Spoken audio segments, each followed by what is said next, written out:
podcast is BYOT. Bring your own tacos. Dick swinging.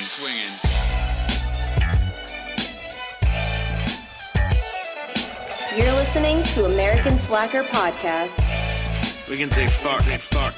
with Matthew Gertz and Jesse Landers. I don't care if it's spoken. This is cool. That's a decent amount of sausage. This man needs a doctor. Yeah, I just hope they're tasty. What's up with these clowns, man? Cut the lights and went through people's pockets. Don't you point that at each other. Let them smoke a little. You need to step it up to that point. We're not gonna lead with the. We're not gonna leave that. So we're starting off with the head-to-head between an American coffee and a South African coffee. Yep, I'm sipping on Death Wish coffee, a coffee brand out of New York. It was founded in Round Lake. Average of 728 milligrams of caffeine per 12-ounce serving. So pretty fucking strong and not for the novice. You know, you got to be a advanced user here. How many milligrams was that? 728 milligrams per 12-ounce serving. Because the article I'm looking at claims that it has 660 milligrams per 12-ounce cup. See, I'm looking at Wiki. This is an article by UPI.com. They actually are reviewing the world's strongest coffee, which claims to be the Black Insomnia coffee from South Africa. And that one has 702. So, I mean, if the wiki is correct, then they do beat, then Death Wish coffee does beat the Black Insomnia coffee. Ooh. Okay, But if it really is 660, there's some vicious battles going on between these two companies. There is. Yeah, man, they're at each other. Like, everybody wants to be the strongest coffee in the world. It's a good title to have. It's a hell of a selling point. Yeah, apparently Death Wish has it copyrighted. I stopped at a shop in Saratoga, which is they support Death Wish because it's right up the road from Round Lake, and the guys that work at this coffee shop are actually, it's weird. They have like a sponsorship with Death Wish, so they kind of work for them too. And I had mentioned that we were covering your coffee, and they didn't seem too happy. They were they knew what it was right away, and they were saying that they're on the verge of a lawsuit for them using the world's strongest coffee phrase, because they have it copyrighted, and that they were upset because they add the caffeine, I guess, to your coffee, whereas Death Wish is like naturally made with this high caffeine content, I guess. That is mentioned in this article. They do say the company admitted there are beverages with higher caffeine content, but those competitors contain additives that aren't pure coffee. So that's probably what's going on with Black Insomnia, and Death Wish is like an actual bean without really high caffeine content. Yeah, I will say if you can, you got to be able to stand a bitter coffee if you like probably either of these. I mean, they're very strong coffees to the taste. This one had a very chemical taste, which would make sense if there are additives. It wasn't bad. It wasn't like bleach or anything, but it was definitely an interesting flavor. They say nuts and it's supposed to be nuts and caramel, but I don't buy that. Yeah, true, right? They always cover it with something like that. I had a chance, I get normal Death Wish brewed up in Saratoga a lot, and I had the chance to get their Nitro Brew, which is a prepared can beverage and processed with nitrous, of course. So it ends up it's got a creamy feel to it. It has no sugar, but it's bearable. Yeah, those nitrous beverages bearable. are really nice. Yeah, man. And that's easy to get online as well. Definitely where you're going to have your ease of getting either of these products, probably, unless you're in New York. Or you can find it at a coffee shop that knows what's up. Yep. I gotta try myself some Death Wish coffee next time I'm back home. Oh, man. Definitely. I love it. I'm an addict. You have one coffee and you're hyped up for the whole day. Well, hopefully everyone's had their coffee and they're listening to the show, enjoying themselves. Welcome to American Slacker Podcast. As always, I'm Matthew. And I'm Jesse. And we'd like to start out, as always, if you like our content, recommend us to a friend. Pass the word along. Yeah, it definitely helps. Rate and review us on iTunes. And if your friends aren't into podcasting yet, send them over to our YouTube channel. We got that up and running. Yeah, nice, easy way. You don't need to download anything. You can just pop it up on your app, and boom, there we are. Another thing that's new is Jesse's been hard at work, and he has secured AmericanSlackerPodcast.com. You don't have to type WordPress anymore if you're going to our website. It's all about streamlining and simplifying, people. We own that shit now. So enjoy that. We're working on merchandise still. Oh, yeah. We got some ideas narrowing down. Some more exciting news. I did an episode of the Real Talk Hour with Wellington Hutzler, his alias, I guess. It was cool. It was like a one-on-one interview type of thing. I talked a lot about like growing up and like my views on life, that kind of stuff. It was a lot of fun, and you should go check it out. Rate and review his show too. It's we know him through his other podcast, Crime Roulette, who we've done a crossover episode with. Awesome, guys. Definitely check out Crime Roulette if you haven't. Very interesting, and especially in an age when everybody's obsessed with crime. Yeah, true crime's really big in the podcast community. One thing we like to cover is what we always start off with, our bizarre news. You know, Matt, I was surprised by this article that we found, but surprised in a good way. Oh, yeah, man. Well, closet smokers are a big thing. Yeah, more than half of American adults have tried pot. Which we all know it's actually more than that because how many people do not admit it. Well, that's a good point, too. Yeah, it's probably even more than that. And I mean, they didn't reach us. People. They didn't reach me and you. That's two people they didn't get. Over half of American adults have tried marijuana, and 14% use it regularly, they said. So I'd say the 14% is probably a little bit higher. Yeah. People downplaying their usage a little bit. Oh, yeah. This LiveScience.com article cites a Marist poll that was done over the phone that asked adults over the age of 18 about their personal use of marijuana and their opinions of the drug. Although only 4% of Americans said they had tried pot in 1969, the number rose by 44% by 2015. Acceptance of marijuana's legalization is increasing along with experimentation. A 2016 Gallup poll found that 60% of Americans think the drug should be legalized. Hell yes, it should. It's medicinal. I mean, it's such a valid argument to why it should be illegal. It's money, people. There's a whole bunch of stats on this. I'll be sure to post this article, like we do with all of our marijuana news articles that we start off with. We could go on all day about this, people. Yeah, there's a lot of stats on here. It's a really good article. It's on livescience.com. We'll be sure to post that. Well, the guy in our next story could use a little bit of weed to chill him the fuck out. It's somewhere in Klang, Western Malaysia, we got a moped masturbator on the loose. Oh, no. And now, if you're wondering what a moped masturbator is, yes, it's what it sounds like. It's a gentleman rolling around on a moped. He stops, plays with himself looking at you, and then he rolls out. It's not a guy going around, like, trying to jerk off mopeds? No, he's not molesting mopeds. He's molesting himself on a moped. Okay. So, this has been going on. There's been multiple reports of this guy rolling around. He wears a full-face helmet. Can't see him. And he's fully clothed, like, long sleeves and pants and everything. You can't tell what he is. But his balls and dick are swinging. One woman was able to capture a film of this guy staring at her. I don't know why she didn't run away. It's just so creepy. This We'll put a dastardly screenshot bastard. of this creepy motherfucker. His moped looks fly. It's like a custom moped. Better than any moped I've ever seen. Where did this take place? This is in Western Malaysia, the town Okay. of Klang. Oh, there's a lot of mopeds around there. Tons of them, yeah. So, local police are on the lookout for this sex offender.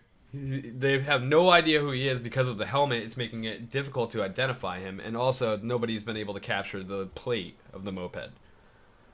So basically, they're just looking for a dude with a helmet, a moped, And his dick out. and his dick out. Balls flying, you know? That's a terrifying sight, you know? You're just enjoying a nice meal outside or something, or like walking, waiting for the light to change so you can walk across. This dude Yep. just rolls up, Rolls up, stops. You're like, what? Why is he looking at me? swinging What's he in the doing? breeze. He's turning around on his moped. Why is he touching his zipper? What are you doing? See, in my mind, when you first talked about him, I was imagining more of a trench coat situation. Nope. No, this dude just like he's like just stops, pulls it out, and he's like wiggling it at her, and then he rolls off. Maybe I'm stereotyping flashers, thinking they Yeah, always... that's the Americanized version, man. Malaysia, they just fucking whip it out. Jeez. No matter what they're wearing. That's, So if it's not the planes you got to worry about the fucking moped masturbators. Oh man, that's that's no good. You don't want people whipping it out at you. Hopefully you're this doesn't waiting to turn into a cross. fad. Moped gangs of masturbators. This guy, I hope he crashes with his dick out. Gets Oh, you hear about that guy that rubbed his dick off on the concrete at 50 miles an hour? That's terrible. But fuck this guy. He's inappropriate. If you see him and you're on vacation, drop kick that fool. Call the authorities. Well, odd people driving around seems to be a theme running with some of our articles here, because our next article features an 8-year-old boy who drove his 4-year-old sister to McDonald's after watching YouTube driving videos. Nice. You learned how to drive from a tutorial. We can learn a lot from tutorials, people. Yeah, actually, that's what I always tell people. If you want to learn something, go on YouTube. There's videos for everything these days. Yeah. This article was actually brought to our attention by one of our fans and good friends, Jordan R.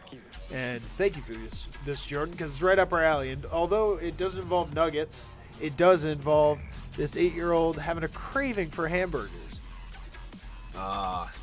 Good old hamburger, man. You can't beat it. You get that craving, you're going to learn how to drive. Yeah, hell yeah, it's a good motivator. This young boy from Ohio embarked on a joyride alongside with his 4-year-old sister in their father's work van after becoming overwhelmed for hamburgers. He drove all the way from his house to the McDonald's perfectly. He didn't hit a single thing. He went in through the drive-thru. People working at the McDonald's thought it was a prank, and they were like looking for the parents in the back. And then they realized when he handed them his piggy bank that this wasn't a joke. This kid straight up drove to McDonald's by himself. Well, Dude, not by he doesn't himself, give he a had a fuck. sister. Well, yeah. How old is his sister? How old was he? Do we have a combined age of at least 17? No, 12 combined age. Damn. All right. Nope. Can't even say that they combine to make a legit adult. We need the clip from that kid talking about doing hood rat shit with his friends. Oh, God. Yeah. This guy's doing hood rat shit with his sister. The McDonald's workers were obviously a little afraid for this kid, and they were like, come on, pull over. They called the police. The police came, and the kid started crying because he realized he was in trouble. He didn't think he was in trouble up until that point. Oh, He was like, God. he just wanted his cheeseburgers. He thought he was doing, taking it upon himself to go get dinner, Yeah, and he was comfortable with his own skills, so he thought he had it. Yeah. There was no worries. Yeah, and I mean, like I said, he didn't hit anything. So, fortunately, a family friend was at that McDonald's and recognized the kid. Oh, God. So they They bring him home? Yeah, well, they talked to the police and they alerted the parents, and they came and got him, and the kid's not in trouble, but he probably won't be taking any joyrides to McDonald's anytime soon. Yeah, I hope not.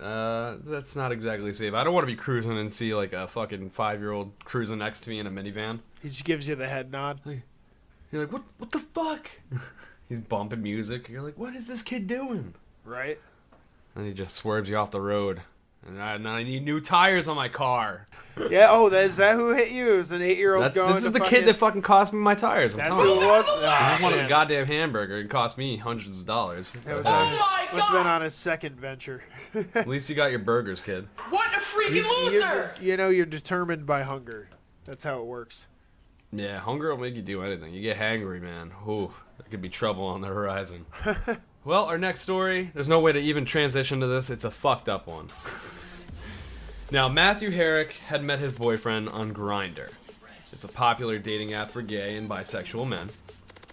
Things didn't work out with that boyfriend, and now he used Grindr to create a bunch of fake accounts in Herrick's name, which had a bunch of personal photos and details, and even had some falsehoods like that he was HIV positive. What the fuck? And furthermore, it gave out all of his addresses, and he would enact and give out all of his info like this. And around 1,100 men have showed up at his home since October 2016. As many as 16 a day. And the worst part about this is that he put in the messages that no matter how much I resist, keep attempting. So basically, it was like a rape fantasy enactment. That is fucked. So this poor guy was set up from the start, so the people would keep coming at him no matter what he did. He's got fucking barbarians at the gates. I wonder if like he would some open a door and they jealous- just like kick the door down and like, yeah, bitch. some jealous ex-lover. That's fucked up. That's fucked up. 1,100 dudes you gotta fucking dodge. Yeah, you gotta They're be just like, showing up at your house. You can't even peace out. and then you tell them no, and they think that you're telling them that you told them that you were gonna tell them no. So they keep trying. Like, it's fucked up. It's if any guy can hear this story and put themselves in this dude's shoes, they know what it's like to be a lady. Like, someone's always trying to get inside you. Yeah, man. It's kind of fucking disgusting. You feel bad when you think about it that way. Absolutely, I feel terrible for this guy. Oh man. I think Yeah, they this showed up poor to his bastard. work as well. Yeah, man. That's the craziest thing. No place is sacred. This poor bastard had all of his deets leaked by this jealous ex. And he's trying to sue Grindr now, but it's not looking like it's going to be a good case because Grindr takes no responsibility. And they've won similar cases in the past, including one most recently in 2015. He should be able to sue that the ex. person. Yeah. Yeah, made the because I accounts. mean, what is the responsibilities and liabilities of like somebody that impersonates you and causes you this kind of harm? You know, I mean, somebody has to be liable. Yeah, it's he needs to be held accountable for sure. Yeah. I can understand that. Yeah, Grindr shouldn't exactly be accountable because it's an open interface use, but somebody like It'd be tough to especially- verify. Like, how do you verify people? You know, other than like how Facebook does it, where they let people, their users, report other. Well, there's some profiles. kind of image hashing that they can do where they can run a application on it and it can detect like duplicate images from Okay. being posted. So like the newer images like that are like obviously the same ones from another profile, could automatically block. Similar like dating apps do that, but not all of them. Like Tinder, obviously there's a whole nightmare with Tinder with fakes and whatnot. Yep. I've seen it myself. So a lot of people are calling on that Grindr needs to up their security. For sure. But Grindr's saying that they don't have the capability of doing that immediately. They're trying to back out of this whole deal. Either way, Herrick seems to be fucked right now. That sucks. And Stop. being tried to be fucked. Stop showing up to this guy's house. Stop trying to fuck Matthew Herrick, people. If you're Yeah. a bisexual or gay man. Just leave him alone. Leave him There's alone. plenty of other dudes out there. If he wants it, he'll tell you. How about that? He'll hit you up. Yeah, he'll hit you up. I got a feeling he's going to avoid the online dating for a little bit, though. I don't He'll be blame Are him. you that guy that you wanted to be raped? That's nightmarish. Now, some more fake stuff going on in our next topic here. Our president has set up a hotline to report illegal aliens, and people have started reporting illegal space aliens. I love it. I love it. The tweets coming out of this are just hilarious. We got like pictures of the xenomorphs from Alien, and it says like, "Go ahead, tell them they're illegal." Dare you. Pictures of Bigfoot with like the number to call, along with people just straight up tweeting out the number saying to report all your encounters with illegal Martians, rude Sasquatches, Texas Bluehounds, Spring-Heeled Jack, or Goblin armies. To, call that number. Any of your So- paranormal and monster activity. So there's a lot of tweets going out about it. I wonder if anyone's actually calling and doing that. If it's actually confirmed. They got like someone tweeted out a most wanted list with like Superman and ET. E.T., man. So yeah, people are. This is almost a tight pick for troll of the month, but it's too many people. Too many unknown. the trolls of the unknown. Yeah, right. It's pretty funny. I always enjoy a good play on words, Oh yeah. and this is a play on words to a pretty high intent. Oh yeah. funny. Yeah. So definitely don't call this hotline and report aliens in your area. I mean, yeah, We're advising It would- you it not would- to do that. Definitely don't do it. it would not be hilarious. Well, I always like a good troll. And then in our next story, we have a troll and a half. Now, a Michigan village clerk was not happy with the way she was treated by a customer. Apparently, she was never around so that Annette Tolis and Kevin Barthol could pay their water bill. So they left a note, and they said, hey, is anybody ever going to be here so we can pay it? And then they received the next bill, and it was addressed to Annette Tolis and the asshole that lives here too. Kevin was quoted from WXMI TV, the local news station. I'm 99.9% sure that I'm the asshole she's referring to. Now I'm going to say, he's right. I was just going to say, I think that's a fair assumption, Kevin. Now, You're rightly assuming this. as you can imagine, the couple was quite upset. Nobody wants to receive a water bill, let alone addressed to the asshole that lives at the location. It's like, hey, asshole, give me money. The clerk is issuing an apology saying that she should never have done it. She's truly sorry, and that it will never happen again. How many eye rolls do you think she had when she was saying that? I'd say one for every segment of the sentences. Like, probably three. Three right there. Three. Yeah, I'm going to say three. Yeah. I'm really sorry.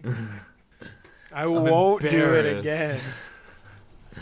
I'm embarrassed. Apparently, the biggest thing, though, is she lied about it initially and said she never sent that letter. So Kevin's pretty pissed, and he says she deserves more than the 2-week suspension that she's received. They want higher consequences, especially because she lied. I mean, which is true. I mean, this is a public servant acting a fool. I mean, you can't act normal like that. You're definitely right. I kind of lean with you there on she's like, working for the public and like she needs to be cooperative, but at the same time, like, what's this dude want to? It kind of falls under the CEO thing like that we covered last time. Listen, like, what do you want to speak? You want to speak to Mr. Water and like get everyone fired he from wants the a water congressman company? here, man. What are you talking about? He is an asshole. He is an asshole. See? So you have very limited info here. He could very well be an asshole. Maybe he left a little more on that note than just that she was never around. This is all coming from his end of the story because obviously he's just a customer and she's working for the government. I mean, yeah, it was a dumb move of her to literally type out the asshole that lives there and send it. Like, but I don't know. So I don't think she should necessarily. Yeah, her biggest. Like, if it happens again, like, then fire her. But like, everyone should get one. I don't know, man. That's a pretty rough. Oh, what? One. They gonna go get their water from somewhere else? You have to deal with them. Dig a private well, and it's probably not allowed. Speak to Mr. Water. Get everyone fired at the water company. Oh man! Now then you get no water. Our last thing that we would like to touch on our news. It's not really a news article or anything, but we found it to be pretty funny, and we figured we're going to post it up on Instagram and Facebook and all that. It's a video from what looks like a Florida Gators baseball game. Yeah, man. And it's hilarious. Again, I love this video when you sent this to me. There's a mascot who's an alligator, and he's sitting next to a little kid, and a foul ball pops up into the stands, and it's going right for this kid. The gator moves over and puts his head over the kid's head, and he gets hit by the ball, and it bounces right off of the big fluffy head of the mascot. And the mascot then falls backwards like he got hit in the head because, he's got to act the part. And the little kid starts pretending to do CPR on him. He's doing like chest compressions, trying to save the alligator. It's pretty funny. I got a kick out of it. Yeah, it's definitely a funny, cute video. It is our video pick of the week. Yeah, we'll put that up on our social media so everyone can get a good look at that. And that wraps up our news. And what we got for you next is, I hope you're ready to jam. We're going to do a little music suggestions. Oh, yeah. Matt, you're going to be starting this one off? I'm going to start off with Bor Gore. Now, I told you people I was going to be bringing some EDM into American Slackers playlist. And now I will deliver. I was going to initially start with somebody a little lesser known that I might have, that I saw at Minus Zero Festival. But I wanted to start out strong to give the people that do not listen to EDM something that might pull them in and entice them to check it out a little more. Who I'm bringing is Bor Gore, and Bor Gore is an Israeli dubstep producer and DJ. He's also the founder of Bygore Records, and also the former drummer of an Israeli deathcore band, Shabira. His sounds are insane. I love it. The song that I'm gonna bring to you right now is a collaboration with G-Eazy, and it's a banger. I love it. It's probably my favorite EDM song right now. Nice. So this is Forbes featuring G-Eazy by Borgore. Hello. They pay me to step in the club. Yeah. I blow it on strippers and drugs. I do. Forever finessing the plug. Got rich and I learned what the difference was. Looked at the top and said, bitch, I want all this. Young with new money, I'm rich and obnoxious. Off multiple drugs, now the shit got me nauseous. A cowboy, I'm reckless and lawless. Look, I win the awards and I sell out my tours. I need me a Natalie Portman like Thor's. Matter of fact, she's just what I'm working towards. And I got the juice like I'm hooked up on cords. Party tonight at Borgore's. Don't talk to me like I'm average, bitch, we're lords. Look, mama, I made it to Forbes. Look, mama, I made it to Forbes. Look,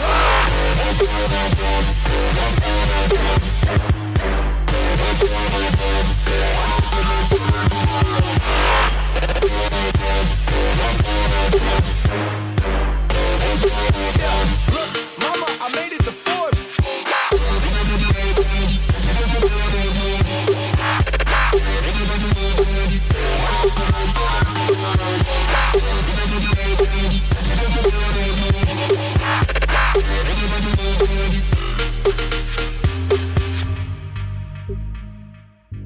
So that was Forbes by Borgore.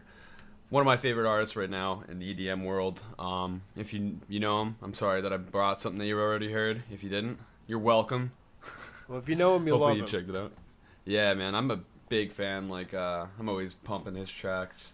That's a single that we just played there with G-Eazy. But you can find a ton of stuff from him, from extended plays, DJ sets, to a shit ton of singles that he worked with. You know, everybody from Waka Flocka Flame to Juicy J, Miley Cyrus, all kinds of fucking people. And you had made an interesting comment too, how it's sort of like the transition that Skrillex made from being in a band to being a solo electronic artist. Very similar, yeah. He was a drummer as well, and now he's a EDM DJ and producer. You know, just like Skrillex. He has his own record label too, which is pretty ballin', with a ton of good talent signed to it. So, well, that's what happens. You get out there, you start working the scene, you end up working with all these really interesting people. And it's like, hey, you want to record something? Yeah, dude. Hell yeah, man. And we're in the era of where trap music's getting so EDM in general, so rock, or so rap rather, and EDM are becoming very close tied. He does rock too. He does all kinds of stuff. You know, you'll see a lot of different samples in his music. Yeah, definitely. But, he's very versatile. If you're in Canada anytime soon, you can check out Borgore. He'll be up there for the next few months, basically. May 9th, he'll be in Whistler, BC, Max Fish nightclub. For anybody that's up in the wilderness up there, we do have a couple. Sasquatch. We do have a couple Canadian listeners, I believe. Yeah. And Banff, Canada. At the Dance of Sasquatch. Canada. I was watching The Office the other night, and Michael Scott was like, "I'm going international. I'm going to Canada." What's that? Canada. They have Canadas out here. May 20th, Hard Rock Hotel in Las Vegas, Nevada. You guys are out there in Vegas tearing it up. And then he's back to Canada and then other international. So check him out. Borgore, Borgore. The band that I am bringing to the table today is called La Dispute. La Dispute is an American post-hardcore. Other genres they can kind of fit into are like experimental rock or spoken word, which the spoken word portion of it definitely caught my ear when I was listening to them on Spotify. They have a very interesting sound to them. They're formed out of Grand Rapids, Michigan. They started in 2004, so they've been going for a while. Their most recent album, released in 2016, is Tiny Dots. Some other albums worth mentioning of theirs: Somewhere at the Bottom of the River Between Vega and Altair, which released in 2008. That has some really good tracks on it. Vancouver, their 2006 EP, Here, their 2008 EP. They've been releasing stuff for a while, and once I liked them on Facebook, I noticed a bunch of my friends had already liked them, so they've kind of had a following for a while. I'm just late to the party here. They're pretty cool. They have an interesting sound to them, and the song that I'm going to play for you by La Dispute is called Hudsonville, Michigan, 1956. There are bridges over rivers, there are moments of collapse, there are drivers with their feet on the glass, you kick but you can't get out, there is history in the rooms of the house. After dinner do the dishes, mother hums, the coffee maker hisses, on the stove, the steamer crescendo, the radio emergency bulletins, and everywhere wind.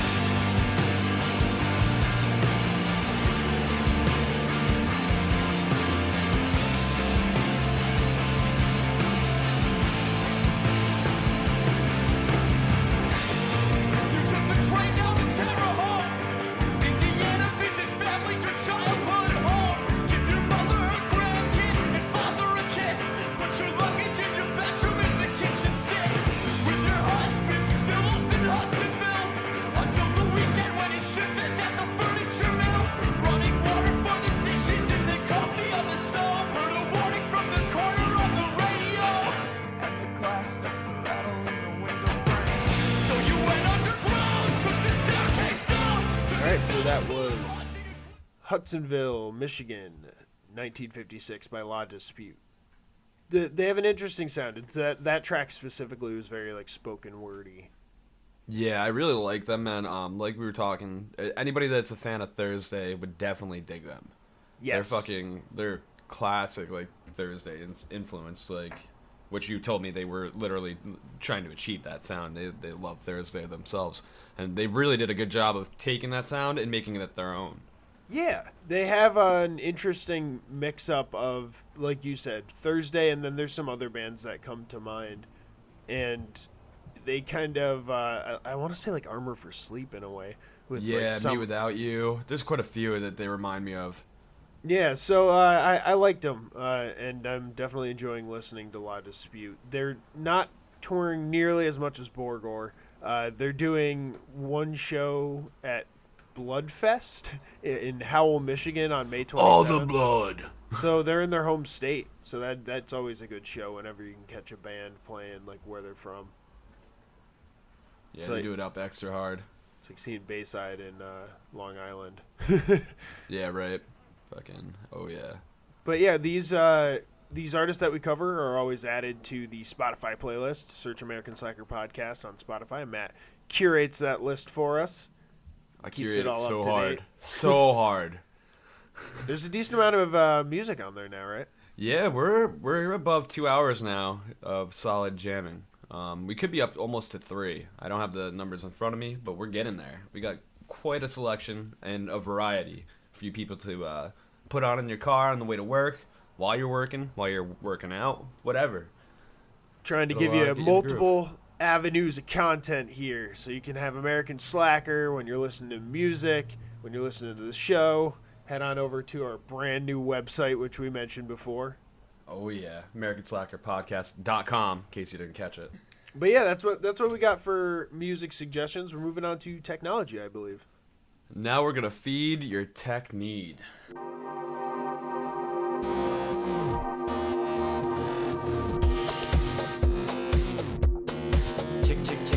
Technology.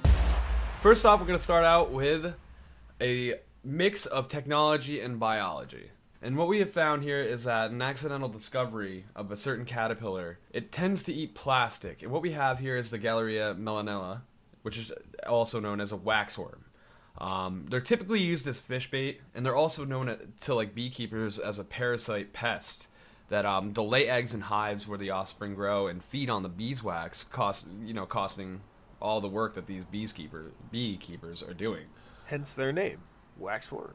Now, a colleague of Paolo Bombelli, who's the lead author of a paper that's actually published on this topic in Current Biology, his colleague Frederica Berciotti, I'm going to butcher this one, Bertocchini, who's an amateur Is this out of Italy? beekeeper. Yes, of course. How'd you guess? It's all the LLIs at the end of the last names there. She's an author and also an amateur beekeeper. She was puzzled after finding holes in plastic bags, which she deposited around her beehives and whatnot. She couldn't figure out where these holes were coming from, and then she observed later on waxworms on the bags. And she brought Kids this are up out to there Paolo. huffing paint. That's what she originally thought. Oh God! Pop a hole in the bag, close the other end, fill that sucker, The getting kids stung were nowhere by to be bees. found. History. It's like these damn kids getting high on paint, trying to steal my Then they bees. get away every time. So yeah, they were put into this mystery, and at first Paolo was wondering if these bags that she had deposited in the area were not full 100% plastics. Comes to find out they were, and through his own experiment, he had left out a bag, and then within 40 minutes, holes began to appear. So it was a pretty quick process. And now what this is really aiming towards is that this might be an alternative to start breaking down all the plastics that we have in these landfills and everywhere in the world. I mean, there's plastic. A 2015 study estimated that around 275 million tons of plastic was generated in 2010 alone, with about 8 million tons of that entering the oceans. So, I mean, we're talking, we can finally start taking away from this bulk that we're adding to the earth that doesn't degrade at all. And it just becomes a pollution, and it hurts wildlife, as we all know. Yeah, absolutely. Fish eat it, and then we eat the fish. Hurts us in the long run.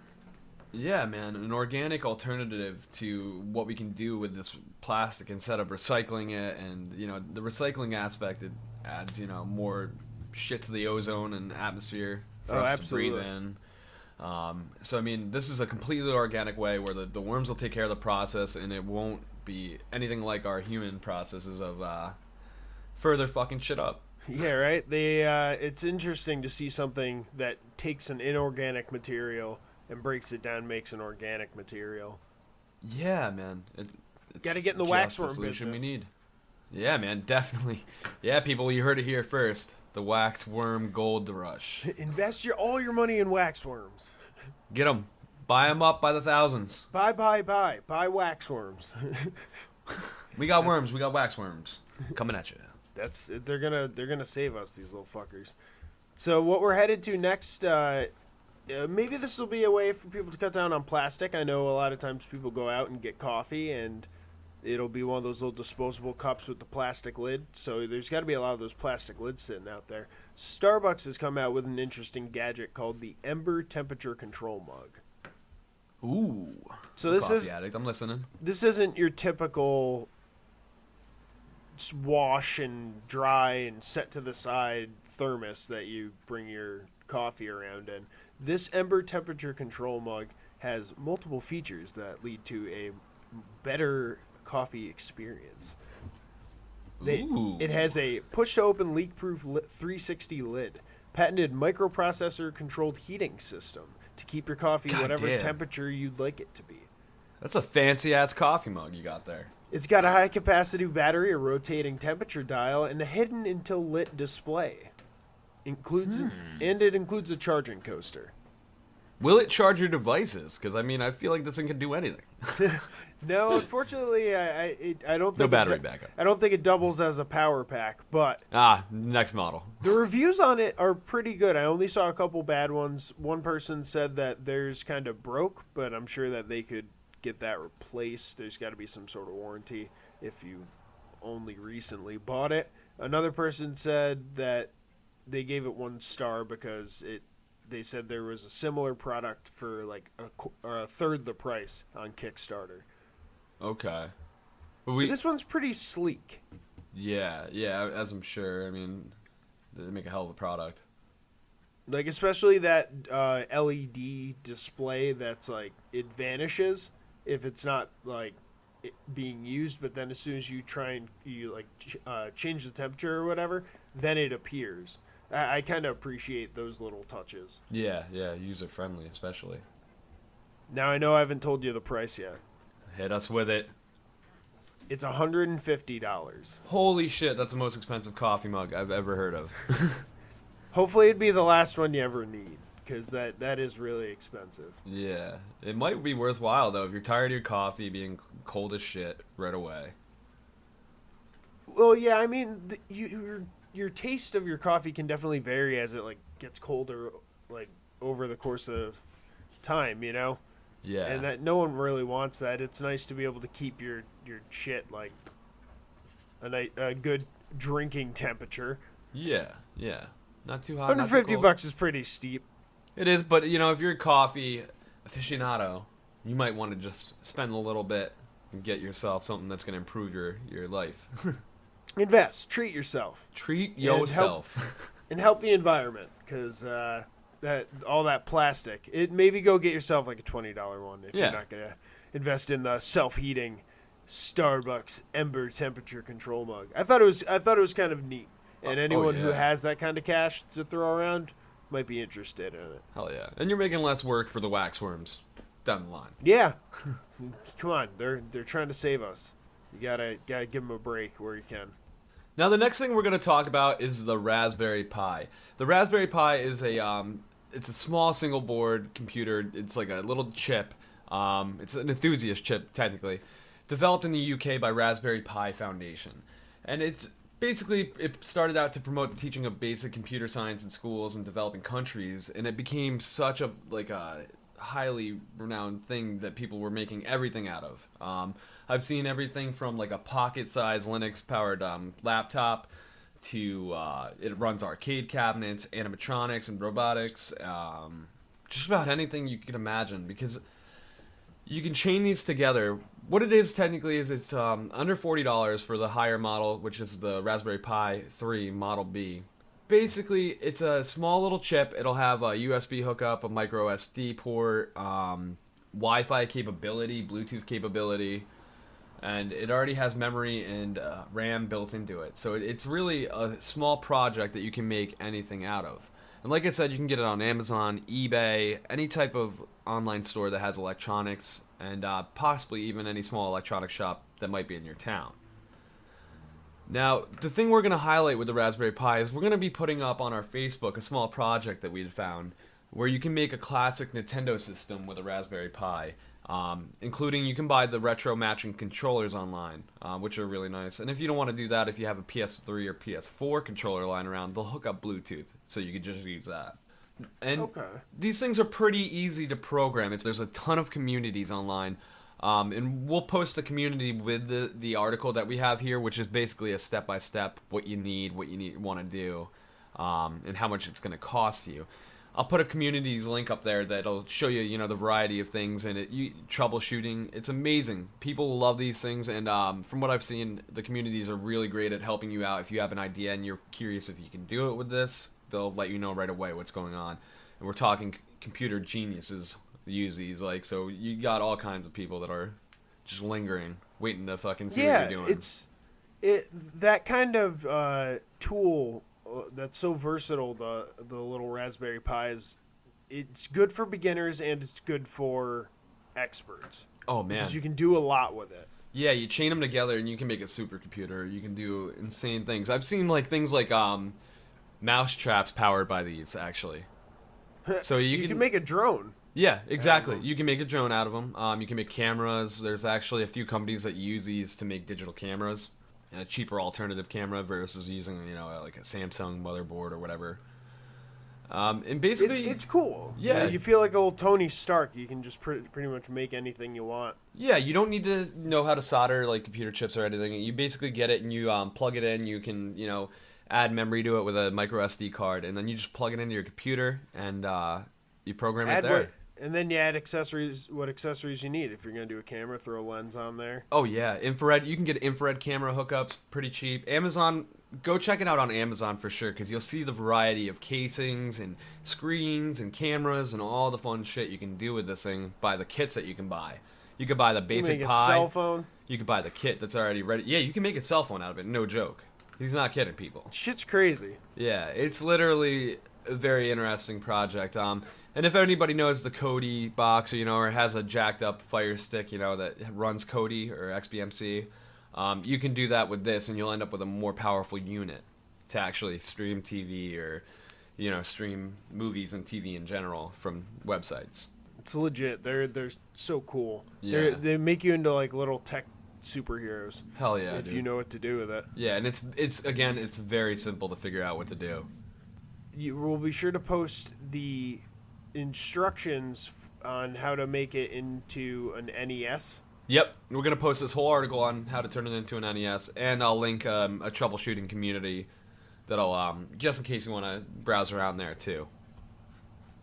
Awesome. I'm sure people will appreciate that. It's a good way to introduce people to it who aren't familiar with it.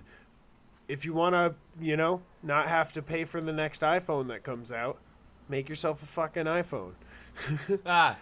Yeah. It might be a little bit bulkier, but... Yeah, I don't think you're going to come out with a nice thin product like that, but you'll come out with something cool. Right.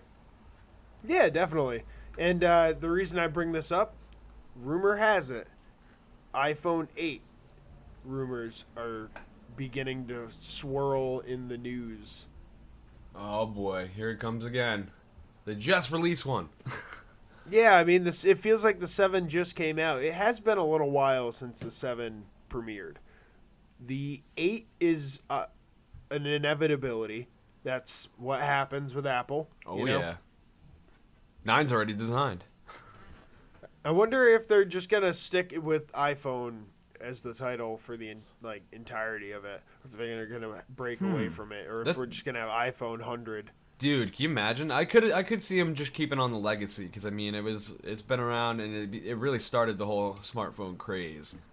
Until the medium changes, I guess, until we're not using phones technically. Yeah. There's some pictures.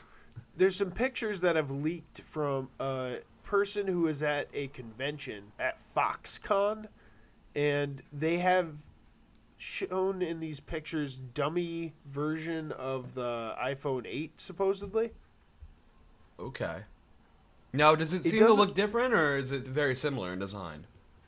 It doesn't look much different, and you would expect Apple to do something like insane for their 10th anniversary of the iPhone, but it looks fairly similar to the 7. The only real difference that was noted is the fact that the shape of the camera cutout has changed a little bit.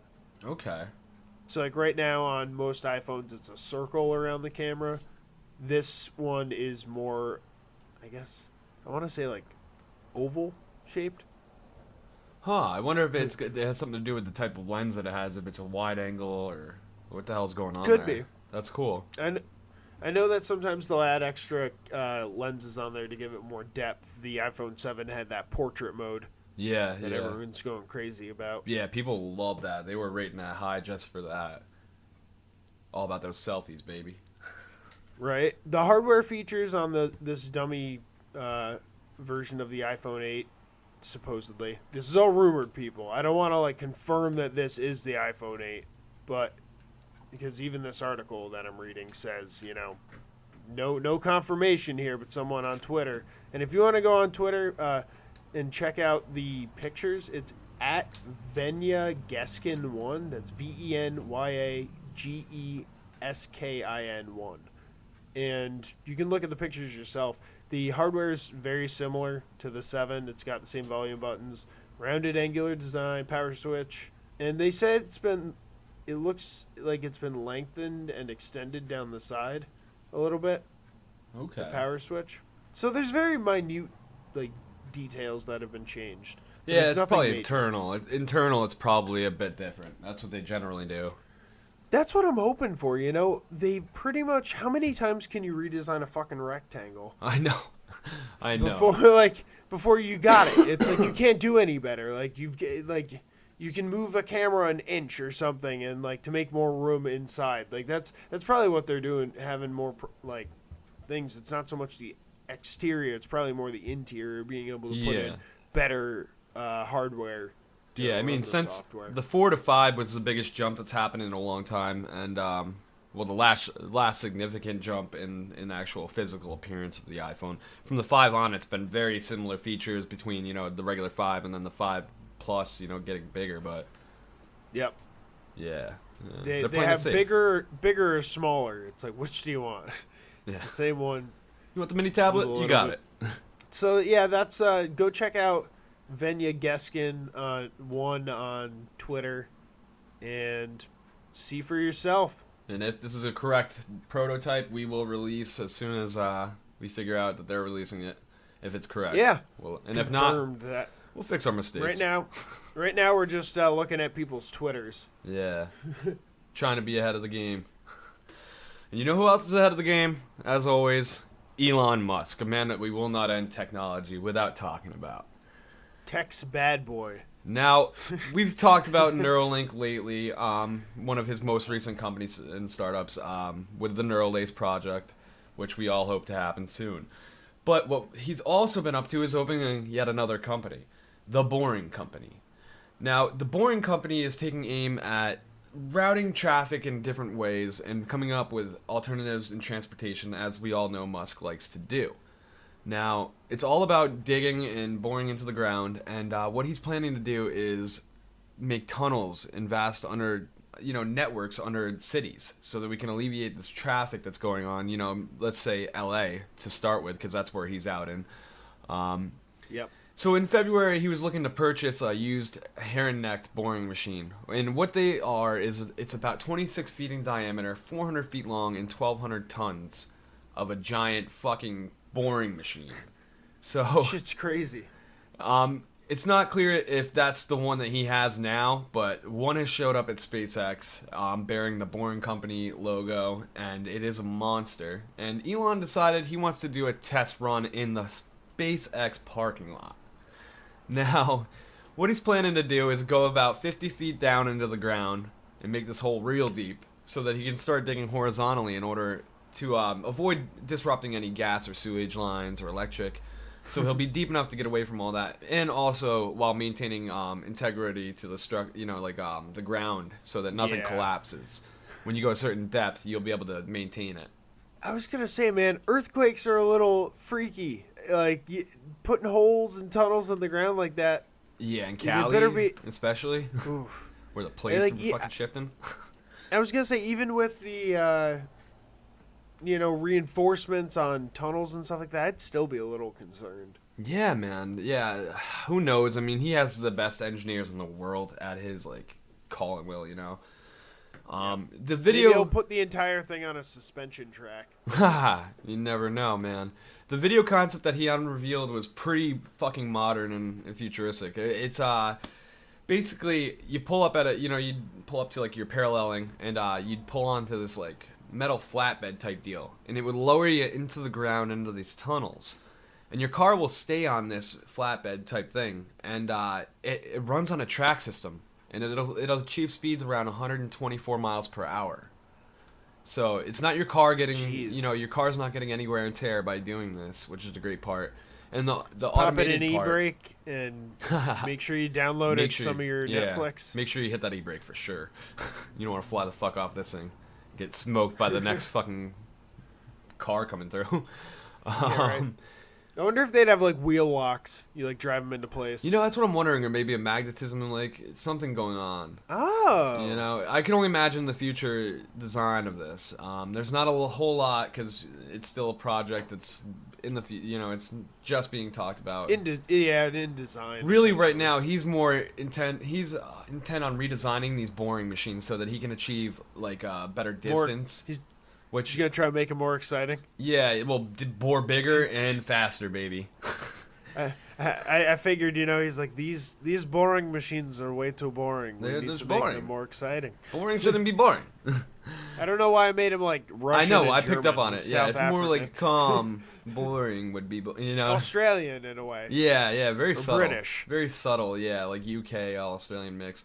So the machines are able to do from 300 feet per week to a mile, depending upon the actual material they're running through. So that's not enough for him. He wants to make those faster so that he can really start tearing up under LA. Up. I'm excited. We're discussing who owns that though. Who owns the property below the surface? Yeah. How far down do you own? Yeah, do you have to go through the government to deal with this? Do you have to go through the individual landowners because you're going under their property? Or is it international waters when you get 50 feet under the ground? Free game. It's anyone's. Anybody that can make it down there gets it. I'm wondering if it's because I don't think that's something that we'd ever conceived. It's like, oh yeah, if someone has a giant machine can go 100 feet under to make a tunnel to connect a city, who Yeah. owns that shit? It says the permitting process for large-scale tunnels is going to take years. So, not info on the permits, but there's definitely a note that it's definitely going to take them a while to achieve getting all these permits to be drilling under LA. Which, I mean, we don't want just anybody, even though he's Elon Musk. We don't want just anybody fucking boring under one of the biggest cities in America. He's trying to pull some Batman shit. Oh, dude, he is our Batman. Like, fucking Going around fighting crime at night. Musk Enterprises would destroy Wayne Enterprises. I mean, I'm pretty sure that Batman never went to space. This motherfucker's got rocket ships at his dispense. Space Batman. That's a movie. Dude. That's a movie right there. Hell yeah. You heard it here, people. Elon, if you want to star in Space Batman, hit us up. We'll make it happen. We'll write it. Yep. We're going to need your funding, though, Elon. Absolutely. But you got it. Don't We you need to worry. buy that copyright. So yeah, when he's not fighting crime and digging tunnels or inventing the next futuristic fucking Everything. genius invention. Everything. I mean, AI. He's going to change traveling in general between this and the Hyperloop. I mean, it's fucking insane what this guy is up to. And SpaceX, I mean, he's trying to figure out how to get us to live on other planets. Shit's crazy. Well, people, that was Shit's it crazy. for the technology. And now it's that time of the show where we say our goodbyes. But before we do, we're going to lay down those fucking plugs on you. Oh yeah, plug time. Now, check us out, our Facebook, our Instagram. You can find us at American Slacker Podcast. And also, check out our fucking website, AmericanSlackerPodcast.com.